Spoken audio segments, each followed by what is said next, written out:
Happy Friday, Marketing Interactive readers, and welcome back to Gen Z Perspectives.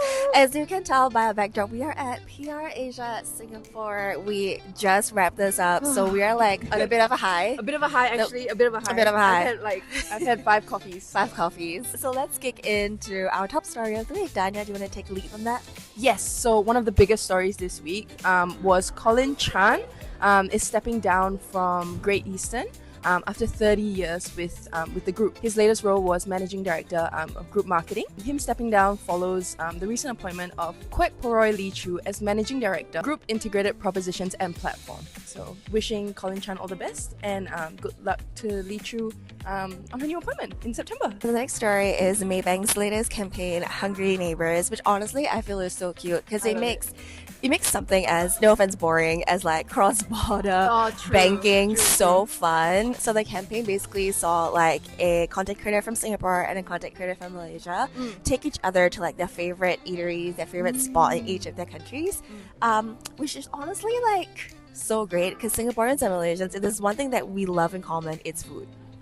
There's no denying. The campaign was all over social media and I loved it. I thought it was like so fun and so refreshing for a bank because I think if you think about banks, you think about more like traditional, boring campaigns. But this is really fun and I'm excited to see what else Maybank has in store. And honestly, the food looked fire, so that's all. Win-win.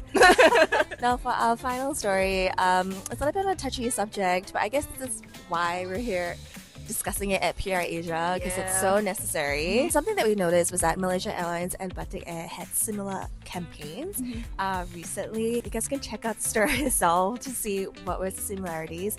But experts that we spoke to said that it could be, purely coincidental. They said that the time for a phrase might be like a phrase that like copywriters instinctively land on when it comes to like, I don't know, travel campaigns. But that's it.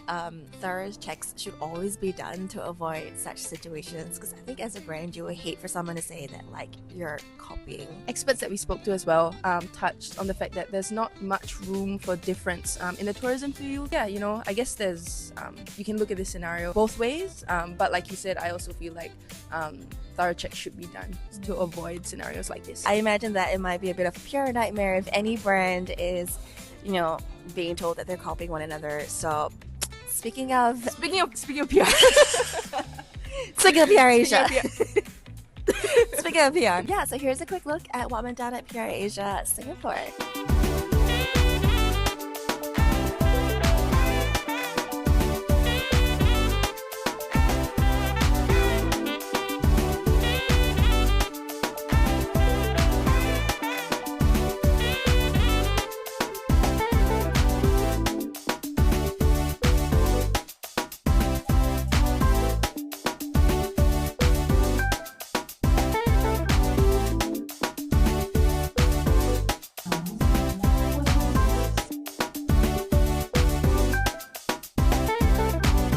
And we'll catch you next week on Gen Z Perspectives. Bye!